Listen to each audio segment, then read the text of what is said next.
So on other networks, the Holocaust was mentioned 12 times over 3 days. Guess why? I know they're being marched away to showers, or they're being told they are, just like the Nazis had said that they were taking people to showers and then they never came back. Donald Trump increasingly looks like Hitler in Nazi Germany. They are the tactics that have been used through history by the worst purveyors of pure evil, including slave traders, including Nazis, including terrorists. Well, the images suggest those of concentration camps, families being cut apart. All right. And let's not forget General Michael Hayden's tweet saying other governments separated families too, i.e. Nazi Germany. So temporarily housing kids makes the United States the Third Reich and our agents the SS. But other governments, does he mean Obama's? Here's a Washington Post headline from 2015. Mexican kids held for months as punishment for border crossing. And here's the president from 2014. Our message absolutely is don't send your children unaccompanied on trains or through a bunch of smugglers. We don't even know how many of these kids don't make it and may have been waylaid into sex trafficking or killed because they fell off a train. He's absolutely right. But there are a couple of ways to come into this country. If you are an undocumented immigrant and you are in the Rio Grande River and you come out on the other side, that is illegal, right? If you are coming across from, even say, if you're a U.S. citizen and you do that, it's illegal. It's illegal. It's illegal. We've had this situation going on for 4 years now, and for some reason we haven't fixed it. I don't think you can necessarily blame it on one administration or the other.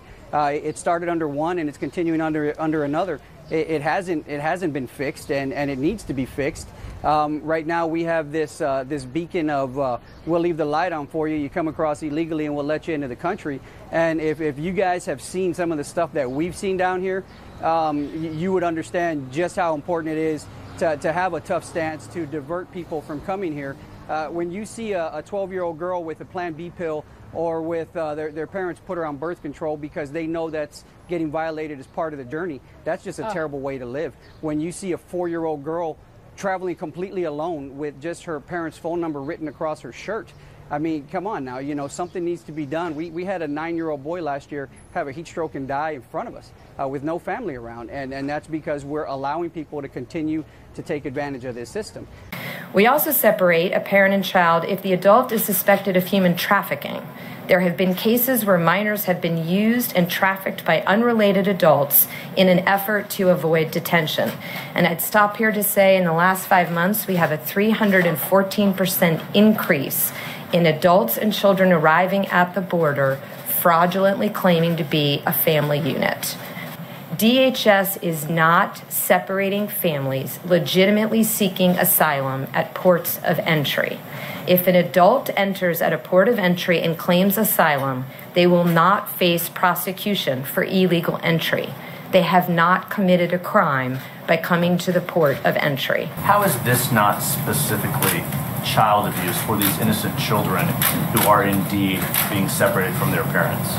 So I want to be clear on a couple other things. The vast majority of children who are in the care of HHS right now, 10,000 of the 12,000, were sent here alone by their parents. That's when they were separated. So somehow we've conflated everything, but there's two separate issues. 10,000 of those currently in custody were sent by their parents with strangers to undertake a completely dangerous and deadly travel alone. And here's the president from 2014. Our message absolutely is don't send your children unaccompanied on trains or through a bunch of smugglers. We don't even know how many of these kids don't make it and may have been waylaid into sex trafficking or killed because they fell off a train.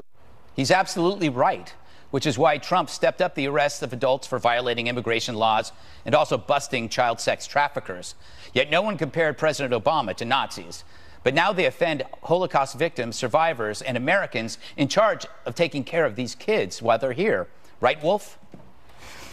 You understand the controversy that any comparison to the Holocaust. Yes, the kids were brought in the trains to Birkenau, which was at Auschwitz. I speak with some authority on this. My grandparents were murdered at Auschwitz. They were separated. They weren't separated to go to some other facility. They were separated to die. Well done, Wolf. Fact is, this problem is born from a larger, broken system. And now we're trying to solve long-term and short-term crises at once. It's like plugging a hole in a boat while you're rowing. Some people saw it coming. Remember when we tried to help countries under the thumbs of anti-capitalists? Folks who stopped that are now shocked to see people fleeing those very countries. And now everyone is alive with condemnation, but pressed for an alternative, they got nothing. And we're waiting for one. Something no White House before has actually produced. So we all agree separation sucks. But when faced with child sex trafficking and a tripling of pretend families, where is your answer?